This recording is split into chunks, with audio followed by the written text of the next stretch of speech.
My gift is my song, and this one's for you. Our accounting partners here at The Country is, or are, Findex. Yes, the artist formerly known as Crow Horwath. The head of agribusiness is Hayden Dillon, and as he counts the sleeps to field days, he's a very, very worried man. Hayden, the banks are starting to play tough with farmers. Good afternoon. Yep, good afternoon, Jamie. Yes, I sort of feel like I keep coming on the show with bearing bad news, but we've got some significant challenges out there at the moment.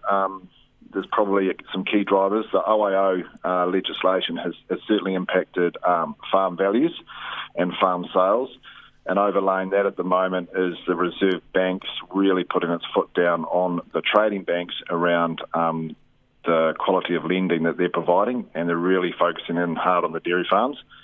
So we've got a two-pronged approach here that's really affecting farm values and sales, because farmers are really struggling to access cash, particularly in the dairy industry.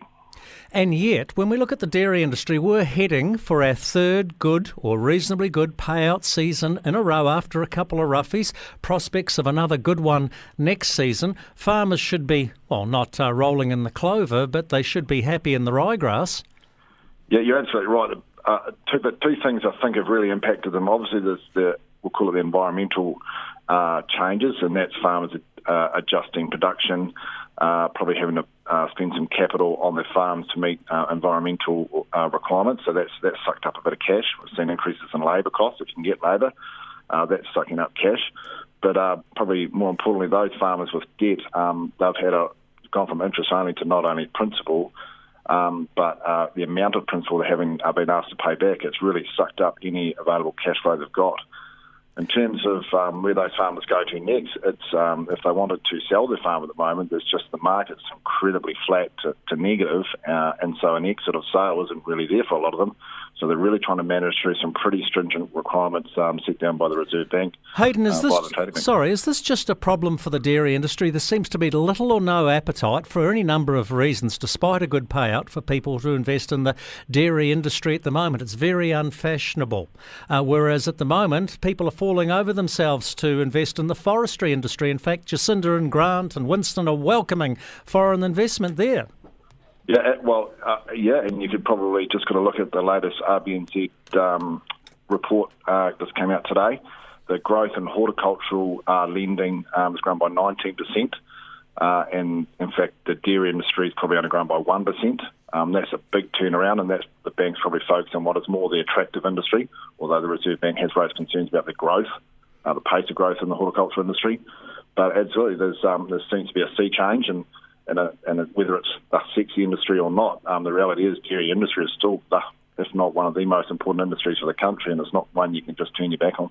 Well, now, let's be honest here. It is the most important single industry for New Zealand. That's how we pay our way in the world.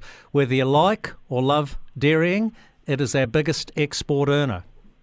Yep, I'm sure. And the industry is going through some radical change around adjusting for those environmental changes, and I don't think the industry disagrees that they need to happen.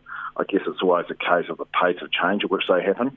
But overlaying on that is a change around the access to leverage and debt. The Reserve Bank has rolled out, or potentially rolling out, and considering whether we'll roll out an increase in capital costs for the banks to put aside for lending to farming. So that'll be additional cost of farmers. That's trying to protect the industry from what it calls a 1 in 200 year event. It's also been very, very strict on banks ensuring they maintain their own credit criteria when lending to dairy farmers.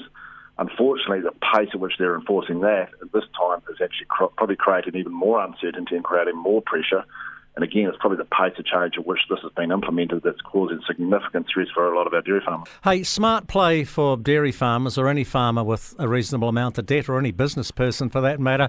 In the good years, you've just got to repay some debt. You've just got to improve your situation so you've got some bargaining power with the banks, who can be fair weather friends.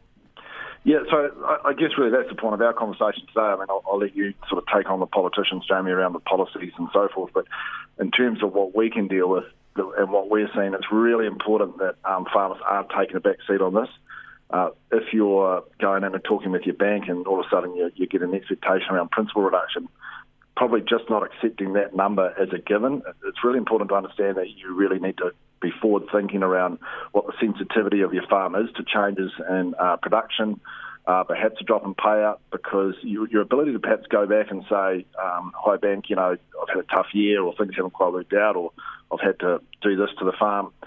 Your access to getting that capital back isn't a guarantee that it used to be. So you really got to have a strategic plan with your budgeting, with your advisors, and when you're talking with your lenders saying, this is our plan for the year, here are our buffers, that's how much principal we can commit to paying back, and that's how much we need to put aside in the event that something goes wrong. Even with our guys up here in the Waikato, even after we've had a pretty poor sort of production season relative to previous years, and now a number of our clients have to go back and say we're actually short on working capital given the advance and given the principal that you've required us to pay. And to be honest, I'm getting told, no, you can't have any more. It's putting the farms in a pretty tough situation. So really got to front foot this, really got to think about your year ahead, think about the sensitivities, and then get your budgeting sorted with your advisor and get on the front foot with the bank. You can't be reactive anymore. Sage words of advice from Hayden Dillon, Head of Agribusiness for Findex, formerly known as Crowhorse. Looking forward, should I say, Hayden, to catching up with you and the team at Findex at Field Days. Yeah, thanks, Jamie. Same as good catching up.